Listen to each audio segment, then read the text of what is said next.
Maggie, what a pleasure. Absolutely. Absolute pleasure. I've wanted to speak to you for years. Wow. Yeah, well, I have to say, I'm not going to mention your age, but I am older than you, but Only by a little bit. Only by a little bit. And we would have probably watched the same sort of things on TV, grown up. But I think we should start off, first of all, when I was a kid, I got a present. I think my brother and I both got one.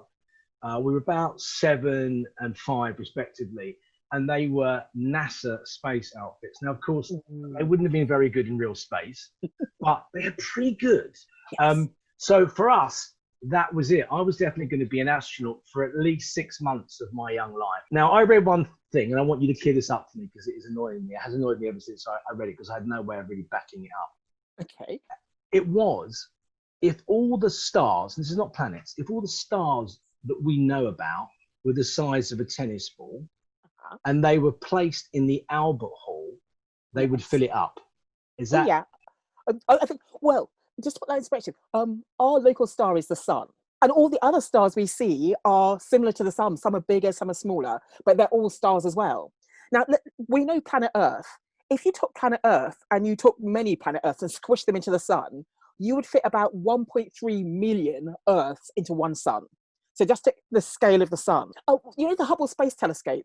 Yeah. Just 30 years ago, actually, we celebrated its birthday recently.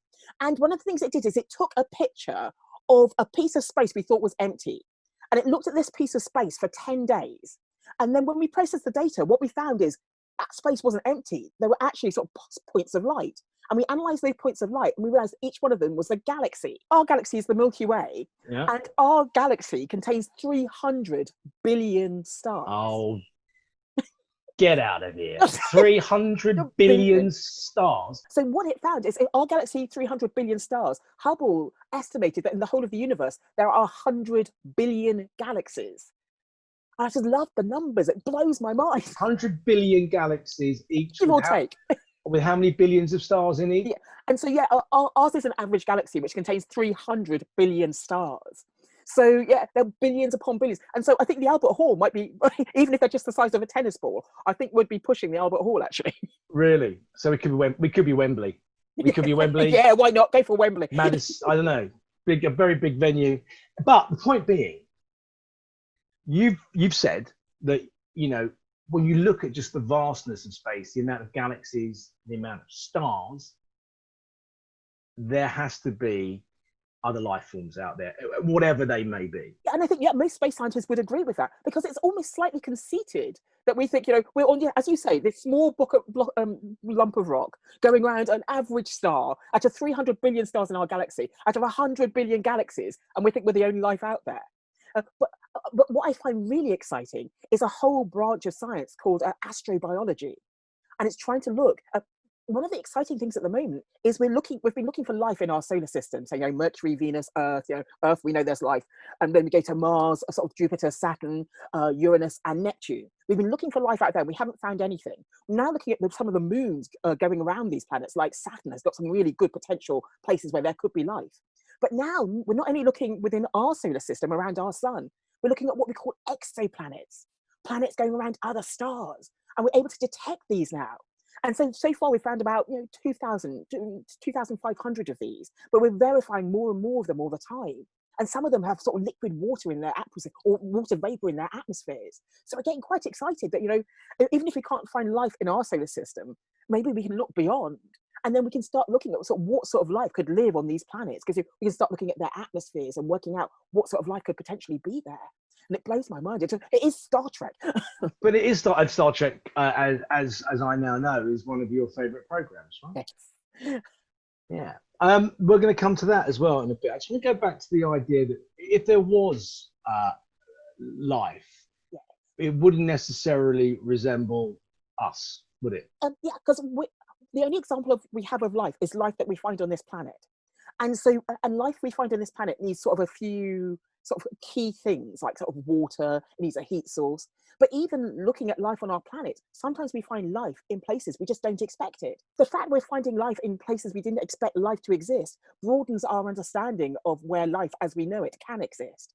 But what I really find exciting is, in terms of things like astrobiology, people, all life on Earth so far we've discovered has been carbon-based. So our DNA is sort of blocks of carbon sort of wound together.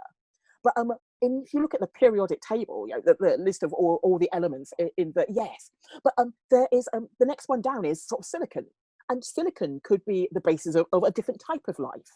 And so with astrobiology, you can sort of move around and look at sort of the different chemical combinations and see if they could sort of form life or any sort of shape or size or form.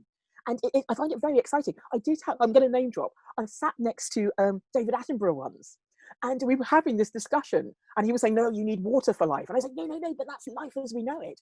Because I truly believe that, and maybe even on some of the planets we've visited with our probes, there might be life there, but we just don't recognize it. Because we're not looking for that particular kind of life. We're looking for a carbon form, right? Yes, and we're looking for life as we know it. And also, because the life could be sort of, I love the idea of sort of landing on Mars, and the little rocks we see, they're actually alive, but we just don't realize it. But another question is, what is life? Because the definition of life is, you think it'd be sort of pretty well nailed down by now, but we don't really know. What do you think about the SpaceX project?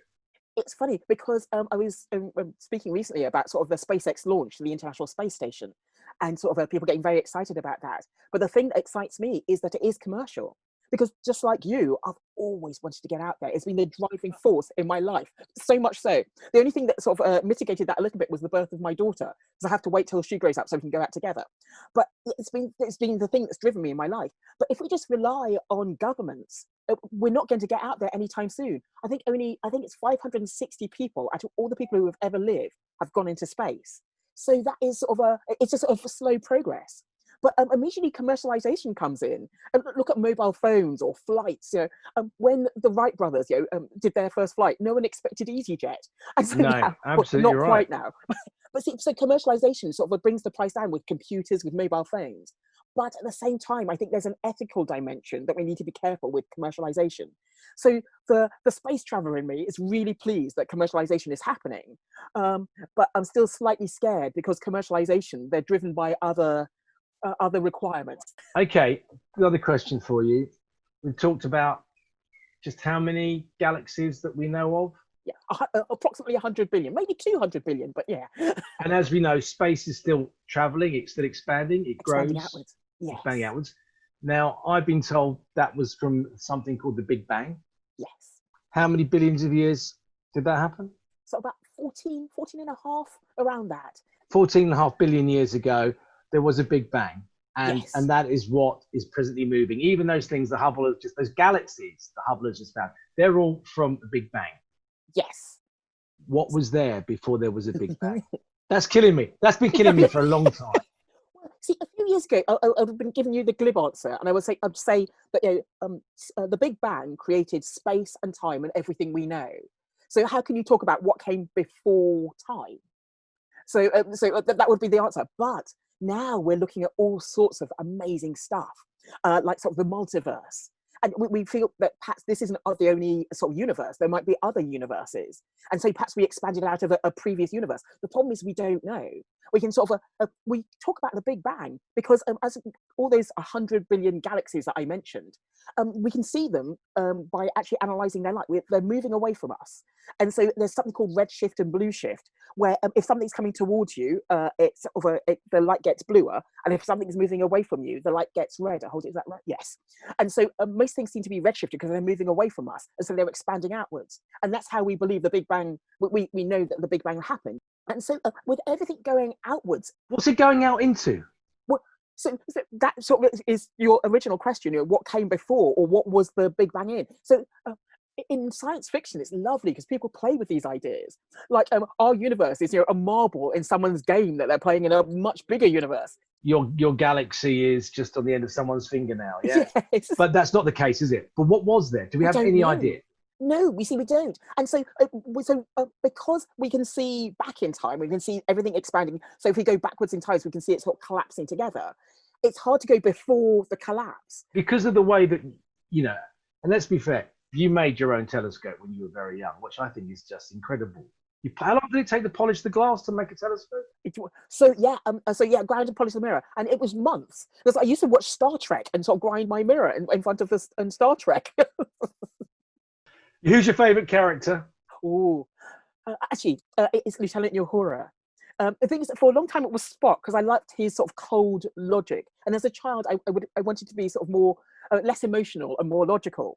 But Lieutenant Uhura, and I met her a few years ago. Oh, what's she like? Oh, she's just so lovely. Very good-looking woman. I remember. I know, even now. I mean, because we were celebrating 50 years of Star Trek, and I was on a panel. And I must admit, I like to think of myself as a professional, but it was just sort of,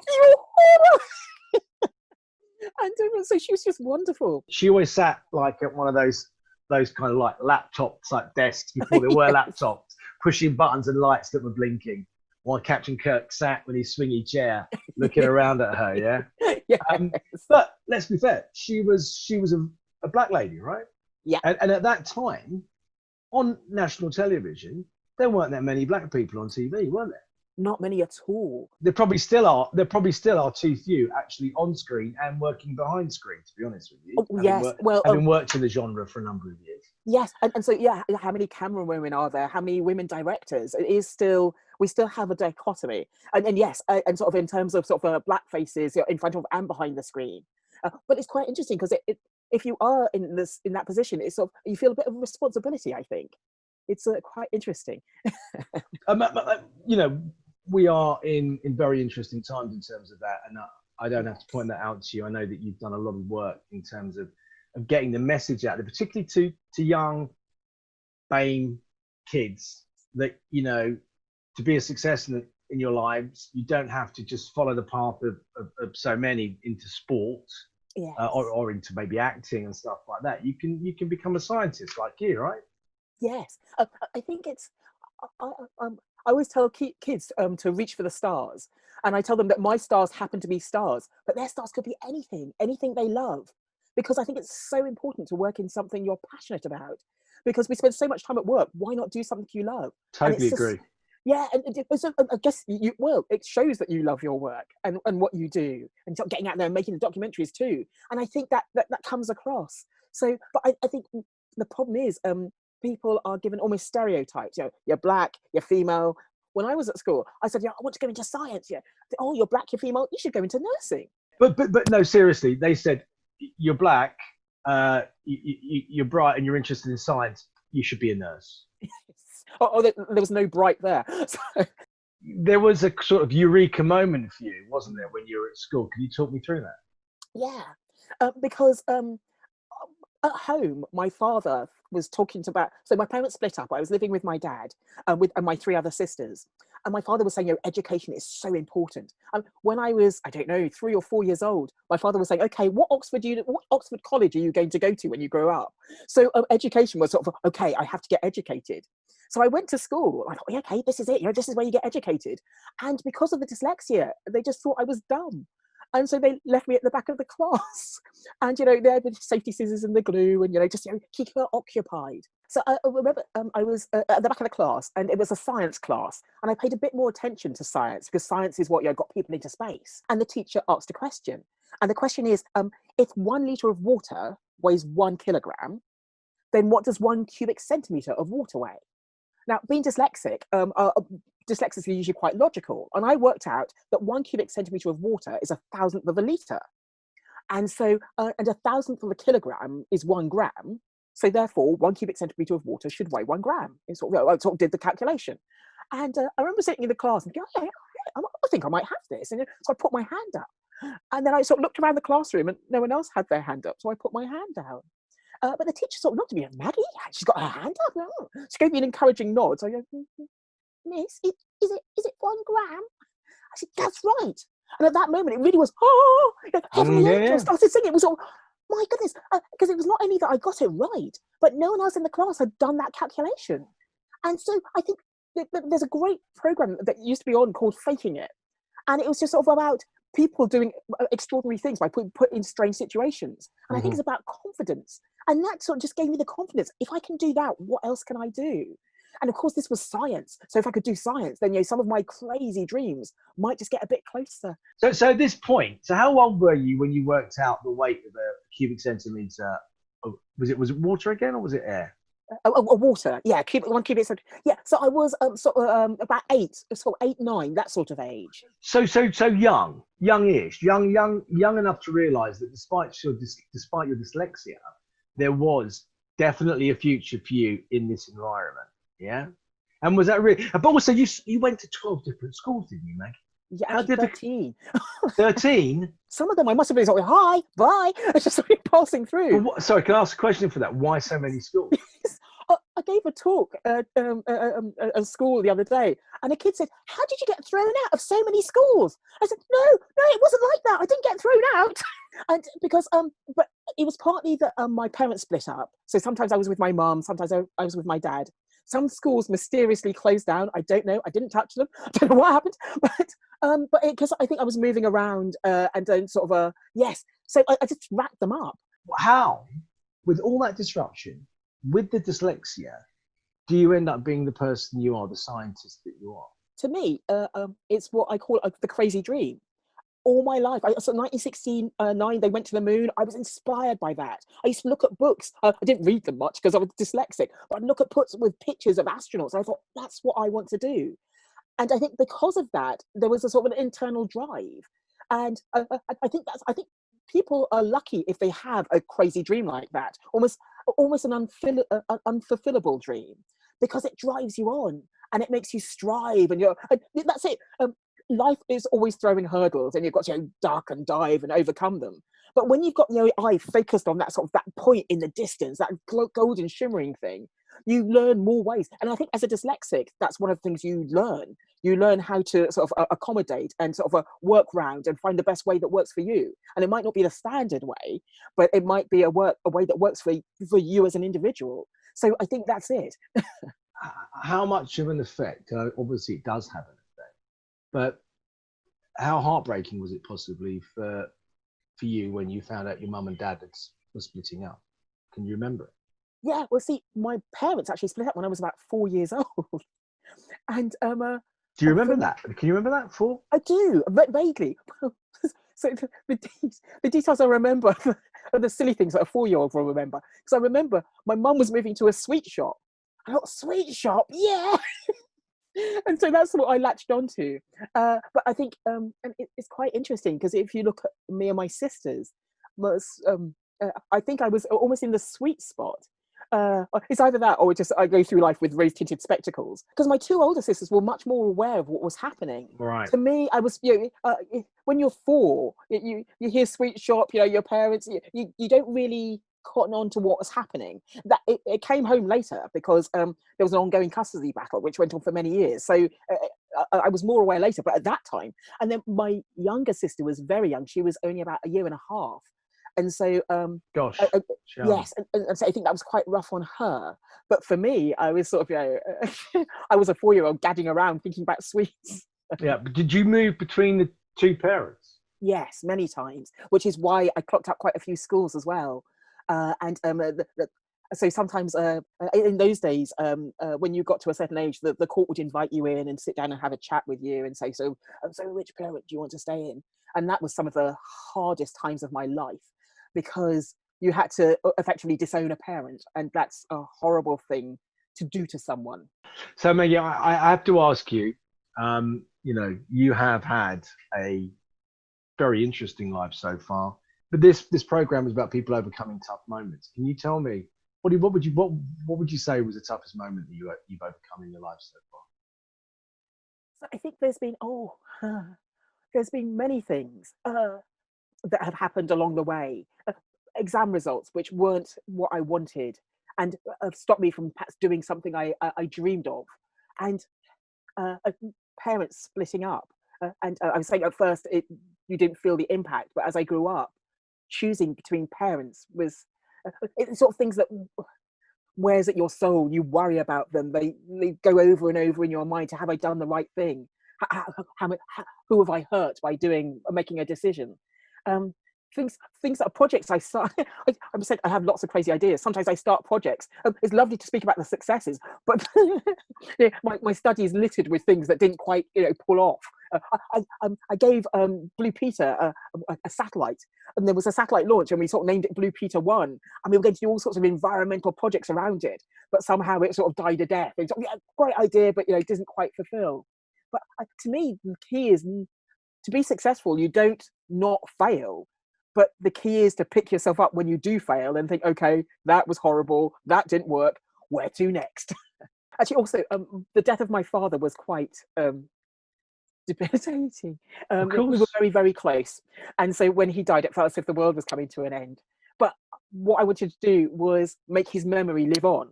So that's why I'm Aderin-Pocock, because I want to keep his surname in everything I do. So he sings out there. That's beautifully honest of you, and that's no less than what I would expect from someone like you, to be honest with you.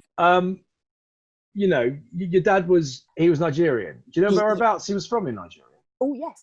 So he's from Ile-Ife. It's part of the Yoruba sort of a tribe. Yeah. I see the Yoruba tribe there.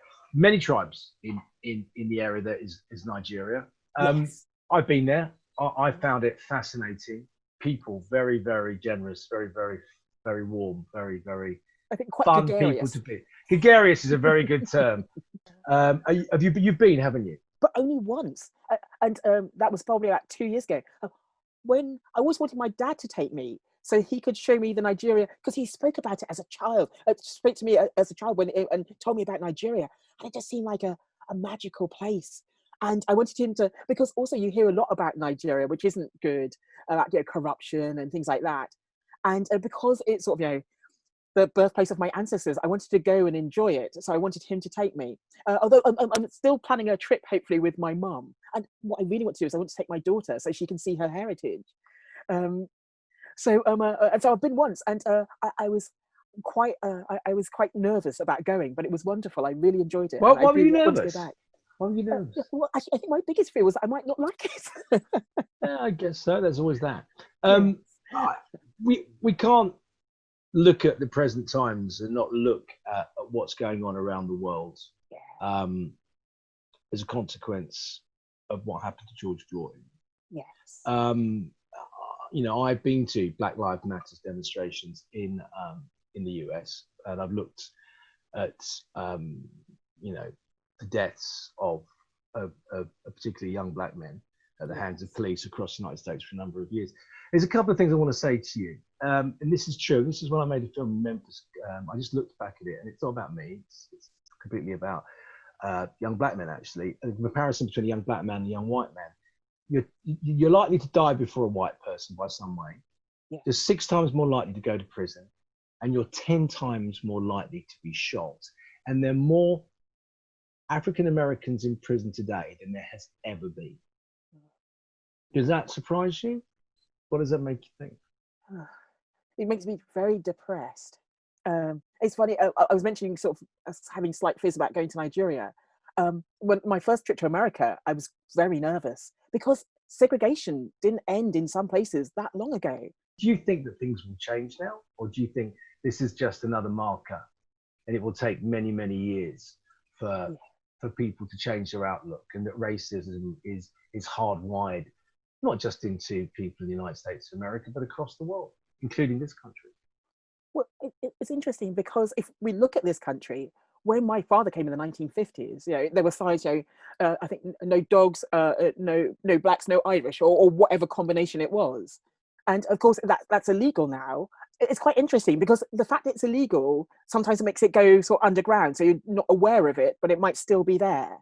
But at the same time, when I was at school, I got sort of teased. Like kids tease each other about anything, ginger hair, black skin, whatever. So I got a lot of teasing. But I see my daughter in school now, and it's changed. And so I think it is a sort of a generational thing. But I think in some cases, kids are taught to hate. We saw it in sort of Ireland. We've seen it in Northern Ireland. We've seen it in various places. They're different from us, and therefore we should hate them. And if kids are growing up with them, then it doesn't go away. And so it's trying to find ways of debunking that. Also, I think it's the biggest problem is sort of fear of the unknown. They're not like us. We're like this and they're like that. And so they're wrong and we're right. And we don't want to mix with them. And while those divides still hold, then the racism, the segregation, the dichotomy between those who have and those who haven't persists. And so it's trying to find ways of breaking down those barriers. And also sort of exposing people to different cultures. That your culture is not the only culture. What I think is people should travel as much as possible. Okay, under the current circumstances, yes, it's not going to happen. But yeah, I mean, through your experiences, you've just met so many different people and seen so many different cultures, different ways of doing it. Some great, some terrifying. I do think that the racism isn't something that's going to sadly go away overnight. But I have to ask you, Maggie, you've encountered racism. This is sort of, I was fairly young, so I'd come out of university, maybe 2 or 3 years. Yeah, a contractor. I was going to their site for a meeting. I got to the gate. I was wearing my briefcase and my not my suit. I'm feeling quite quite important. And the guy looked up at me, saw me there, and said, "Look, here are the keys, love. You need to start cleaning the offices at the back, then work your way to the front." Because the briefcase, the suit... Didn't see those, did he? He just saw a black face, right? That's it. And a black woman cleaner. That's his equation, and that's what stuck in his mind. How did it make you feel when that guy turned around to you and said, and there's nothing wrong with being a cleaner. I've been a cleaner. Right? Yeah, me too. I used to clean toilets in pubs in the 80s. Yes. It was amazing some of the things that you found tucked away. Yeah, some of the things I don't want to talk about. But the point being... what did it make you feel? What did you say to him? How did you react to that? Because, and that's the challenge, isn't it? Because at first you think, what? The assumption is what is the pain. Because as you say, I've worked as a cleaner. There's nothing wrong with being a cleaner, but it's the assumption. She's a black woman, therefore she's the cleaner. And so part of you, your blood rises, the colour comes to your cheek, and you want but to me that doesn't solve the problem. Because the problem is he has an equation in his head and it's black woman cleaner. And so what I want to do is change that equation, show that black woman may be something else. It could go into different ways. And so I sort of calm myself down and say, I think you're mistaken. I'm actually here to see Steve because I'm doing an assessment of his work. And so I'm not here to clean. And if you could call Steve, I'm sure he'll come and collect me. And the reaction to that was? Actually, well, there was a bit of embarrassment from his part because it's sort of, he made an assumption and it was an incorrect assumption. So it was, no problem, I'll call Steve now. And so he went and called Steve. But it was but it was better than me sort of, how dare you, banging the table, because then I'm just sort of a mad black woman. Yeah, so, but that can't be the only time. I mean, and it's not just about being black; it's also about being a woman in the area and the field that you're an expert in. It is predominantly male, is it not? And it is predominantly white, isn't it? It is, yes. And so, well, see, but it's quite interesting because I speak to other women working in science and sort of engineering and things like that. But yeah, the numbers are pretty grim. I think only 20% of engineers in the UK are female. It's sort of slightly better for sort of people working in sort of the physical sciences. It's about 30%. And in computing, it's about sort of 17%. So yes, it is pretty grim. But to me, I speak to other women sort of in a similar situation, sort of females sort of maybe from ethnic minorities, and I'm saying I think we should try and use it to our advantage, because if I'm in a meeting and I say something, people are probably going to remember what I say because I'm probably the only woman there and I'm probably the only black person there. So I think it's sort of trying to, I won't say work the system, but I know if I say something dumb, they'll also remember it. So. Well, it's quite interesting because in many of the projects and sort of some of the large space projects, I'm a project manager. So I'm managing a team. Okay. So you're not going to have to validate yourself to the people that are, when you're captain of the team, you'll have to ask the left back if he's happy with the captaincy. Well, but to a certain extent, yes, especially when you first come into a team. Because they're sort of looking at this, hello, this isn't our usual project manager, she's female and she's black. This is your interesting combination. Yeah. So I think there is a certain time period where you've got to show, I know my stuff, I know what I'm doing, I'm in control. But also, my sort of way of management is to hands-on. If a dustbin needs emptying, I'll go and do it. So doing everything in my power to make sure the project works. And so that some of it is knowledge and sort of experience and things like that. But some of it is, okay, you're too busy to empty this bin. You get on with your work. I'll do this. So it's sort of trying to smooth things along. But I think there is always that moment of sort of, she's not what we were expecting. But I like to think that science can transcend that. And there were some wonderful examples of this where, like at CERN, people from all over the world, people from parts of Israel and parts of Palestine, who wouldn't speak to each other if they met in the street, but they're working together on a large project, and so they collaborate. Science it doesn't always, but it can bring people together. So yes, and I won't say relied on that, but that has helped, I think, in some of these situations. You think this generation is amazing? I do. Tell me why. I mean, I actually think they're pretty cool as well, I have to say. So tell me why. Yeah, I think they're more connected. And I think by being connected, I think that can be a good thing and a bad thing. Because they can be connected and sort of just watch the Kardashians or whatever and just sort of get into a spiral that way. But they can be connected and they believe they can change the world. And to me, belief and implementation, if you believe something can happen, it's much more likely to happen. And I don't know. The thing is, I was born in the sort of the late 60s. And I think that was another time where people thought, we're going to change the world. We're going to do something. Whether people agree or disagree, and I'm not going to call you on this, but, with people demonstrating over the last weekend, I believe that what Black Lives stands for is an end to violence, particularly against young black men, but also about creating a better understanding of what it is to be black, and also removing racism from our society over however long it takes. And when those people demonstrated, the only thing that upset me was that it turned to violence at the end. And also, demonstration is a powerful tool. The status quo is this, and we're not happy with it. So we're gathering a safe distance together to say something about it, to show that there are lots of us that aren't happy about it. I think it's the same with climate change and people sort of standing up against that. We have limited power as individuals, but when we come together, we are a force to be reckoned with. And it's no matter what the challenge is. But I think but also that we're not happy. There is a situation that is not sustainable and it needs to change. So I think sort of non-violent protest is a powerful tool, and I think it is it can be a very effective tool. But it is just so sad when it gets corrupted, because then the message gets lost.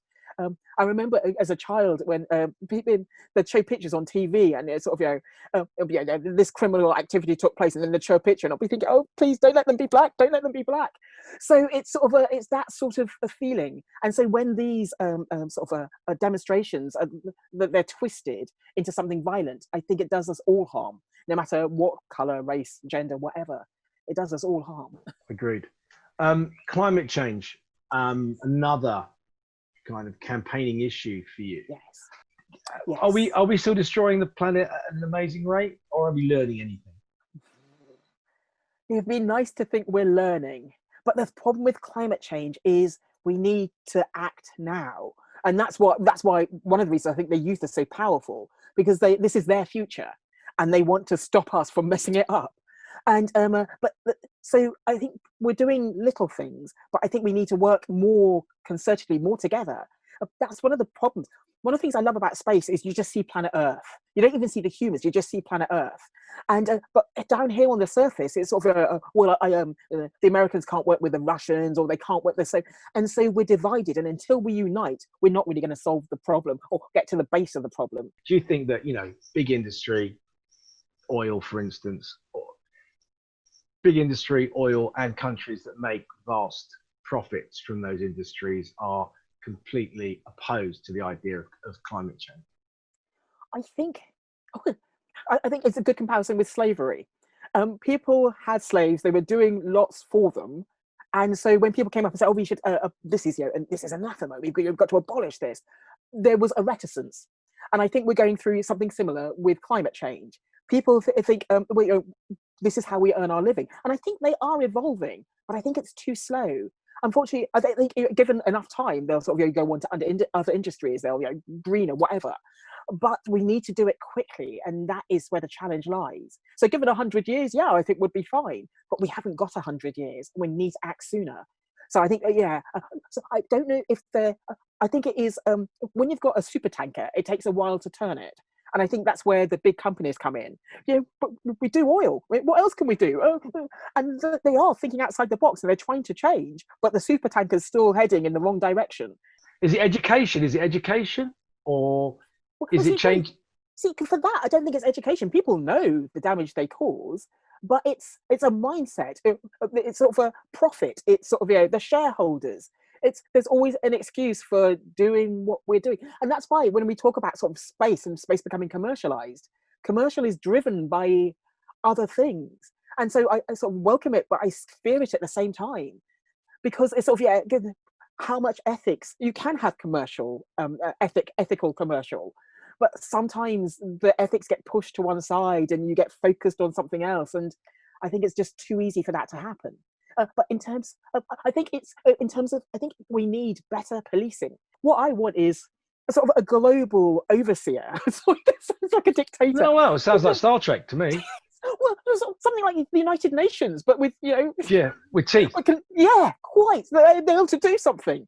Because otherwise, this country sort of argues with this country. So this sort of a few years ago, I went out to Syria before the Troubles started, and I went to the United Nations, and I spoke to I don't know, hundreds of kids. I was carrying my daughter at the time, so it was about 10 years ago, and I wonder what has happened to those kids now. And with the pandemic, what is happening there? Well, we're not getting a lot of news out of certain areas of the world at the moment. Well, I'm not seeing it, and there are places that I've been to as well, and it does worry me as well. Can space teach us something about where we're heading, and if we don't do something about it? I mean, we all know we're not heading in the right direction at the moment. Yes. But are there things out there that can teach us? Because as we discussed earlier, our sun is one of 300 billion in our galaxy, and we've just Voyager, this Voyager spacecraft, have just gone beyond our solar system. So we're sort of But the thing is, we have learnt things from space. For instance, the astronauts going out into space and looking back at planet Earth. People think that inspired sort of like things like the Gaia movement, seeing the planet as a sort of a living sort of organism which we need to look after and nurture. So I think sometimes sort of stepping back and looking back, you think, oh my goodness, the pale blue dot, as Carl Sagan said, this tiny drop of sort of life-giving sustenance in an ocean of darkness. And there is this tiny drop of life-giving sustenance that we are trying to, we're trying to destroy. Yes, and so I think we need to learn from that. But another interesting thing about space is we've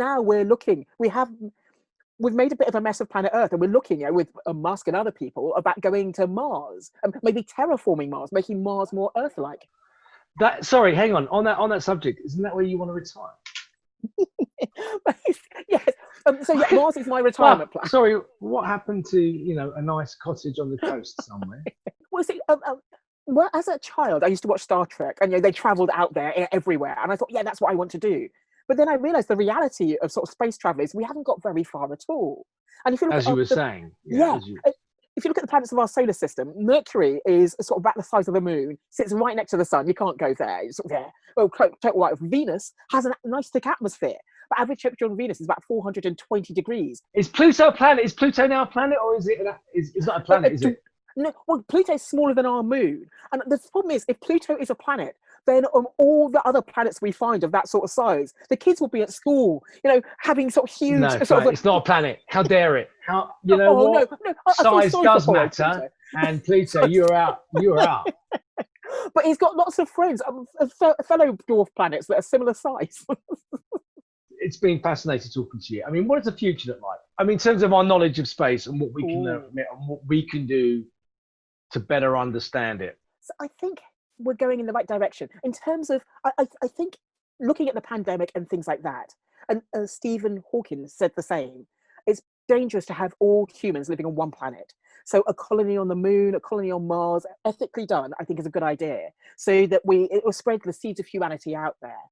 And I think that's sort of coming along. But at the same time, we are looking even further afield. One of my frustrations, almost with Star Trek, was that Everything is so far away. Our next door neighbour star, Proxima Centauri, 4.25 light years away, 40 trillion kilometres. It will take 76,000 years to get there with current technology. So Star Trek promised so much. Yeah, it did, didn't it? But at the moment, there are plans to come up with a new way of traveling through space. It's called a solar sail. And we've used it sort of locally in our solar system. But it might be a way of traveling to the stars. But with this technology, what you can do is you can have, it's like a sheet of metallized plastic in space. And what you do is you send light up onto that sheet. So the light comes in packets called photons, and they hit this metal sheet. And they accelerate it to a fifth of the speed of light. And if we can do that, it means we can go from our star to Proxima Centauri, not in 76,000 years, but we could do that journey in 20 years. So, and so my crazy idea that is a possibility. This is a project that people are working on as we speak. Now, the problem is, this solar sail, when you send something out into space, the electronics you can send can weigh no more than 1 gram, no more than that 1 cubic centimetre of water. Right. So it all comes back to that 1 cubic centimetre of water. Well, it may do. The whole universe. You talk about the colonisation of other planets and not making those mistakes. Is it possible? And when would it be possible? It's always dangerous making these sort of predictions. And I'm sure people look back and sort of laugh at anything I say. But looking at the solar system, the place we're most likely to go is Mars, because Mars is about as cold as Antarctica, so it's survivable. And we have the technology to go to Mars at the moment. What's stopping us is really the will and the funding. So in a way, commercialization could be our way into creating a future for humankind. I think so. I think it very much is. Because if you're just relying on governments, you get pandemics, which really slow everything down. It's not the focus. Whereas there are some companies where it is very much part of their focus. They're almost funding it for other sources, but it's their focus. But yes, it's the ethics that really scare me. But going just slightly beyond that for the time being, just the physical nature of how you go about doing it. What, you fly a rocket out there, it lands, and it builds a station on the ground, and it has an atmosphere in it that is breathable and sustainable for human life. Is that how it works? Yeah. So, for instance, Foster and Partners, they built the Gherkin. They were working with the European Space Agency over the last few years, looking at how you build a moon colony. And what they had is sort of a little capsule that you launch into space, and it sort of lands on the moon's surface, totally unmanned. And then out of this capsule comes an inflatable dome. Now, an inflatable dome on the moon's surface, because there's no atmosphere, you couldn't live in that because you'll be pummeled by radiation, meteors, all sorts of, and the horrible temperature range. So what they do is you have some little robots, some 3D printing robots, which will come out of the other end of the capsule, and they start scooping up the lunar soil, the lunar regolith, and 3D printing it into a sort of a capsule around this inflatable habitat. So then by the time humans arrive, you've already got a habitat. You can fill it up with sort of, we're finding water on the moon, which is surprising, but also very good, because with water, you get oxygen, you get hydrogen. Hydrogen is rocket fuel, oxygen we breathe. So we have sort of resources on the moon where you could actually start growing things. We could do the same on Mars, set up sort of the infrastructure before any humans arrive there.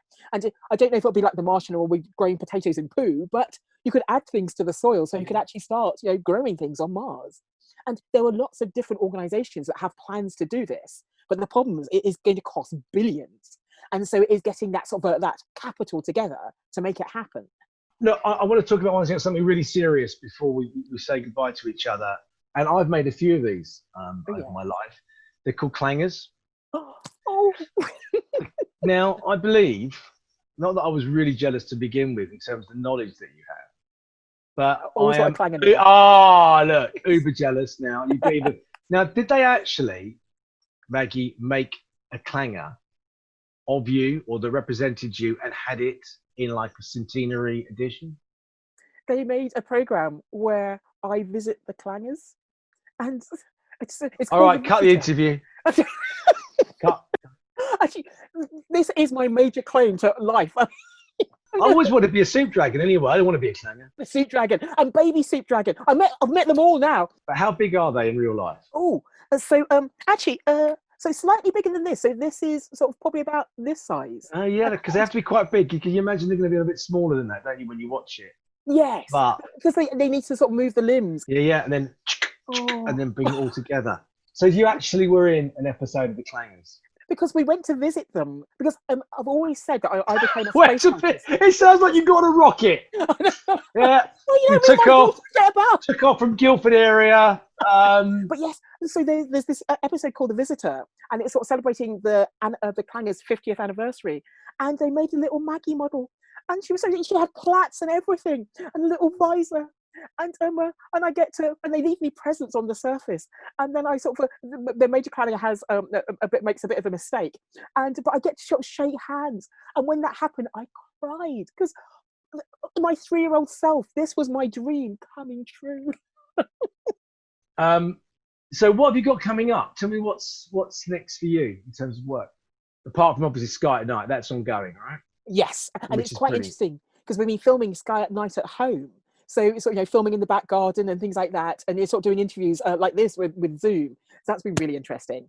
But yeah, I've got another TV show coming up for kids. So it's on a CBBC, and it's called Out of This World, and it's sort of talking about sort of doing sort of crazy experiments at home, and what has space given us really, solar panels and autonomous cars and things like that, and it's investigating these different strands and some of the amazing people that have gone out into space as well. I'm watching. That's too good for children, as far as I'm concerned. I watch a lot of children's TV. Same here. Well, we've proven that today, haven't we? We're Clangers fans. I know. Go talk to me. So you've got that. That sounds fascinating on CBBC, yeah? And my daughter and I, because we were in lockdown, we decided that we'd try and make our own programs. So we set up a YouTube channel. So the YouTube channel is called Beyond the Earth. And it's me and my daughter doing crazy experiments and making crazy films about space.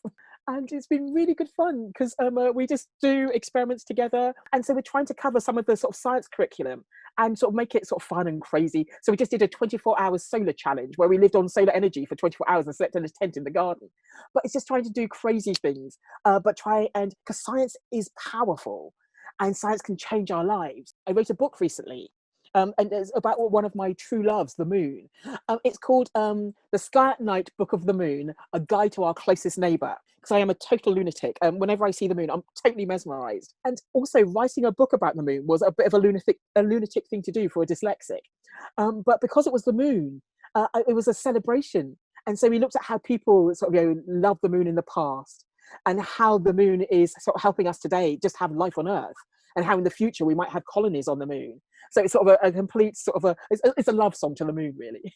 Yeah, I mean, look. We talk about the final frontier, yeah, in Star Trek. What is the final? Is there a final frontier, or are our frontiers ever expanding and we will never get to our final frontier? I think you've put it beautifully in a nutshell. The universe is expanding. No matter how fast we travel out there, I think it will just continue expanding before us. But at the same time, we can look at sort of the sort of things they're doing at the Large Hadron Collider and look at the tiniest particles conceivable and see what's going on at that level as well. And maybe that will open up different dimensions to multiverses and all sorts of things. And you said you love biology. Understanding the human mind and how the brain works. For A-levels, I did physics, chemistry, biology, and maths because I couldn't give up the biology because it's so fascinating. So on every front, there is amazing things to discover. And I'm just an incredibly inquisitive person. And my dream, when I die, my idea of heaven is that, not that I meet sort of a guy with a beard and things like that, because I don't believe in any of that, but that I get all the answers that are to the questions I've ever asked. I'm presented, I join the universal mind and I get all the answers to all the questions I've ever asked, and some I didn't even think of. So just sort of to unite with the universe and understand what's out there. That's my idea of heaven. I love that. That's a great way to finish, Maggie. Can I just thank you from the bottom of my heart for taking the time out to talk to me right now. It has been fascinating, joyous, and insightful. Take care. Thank you.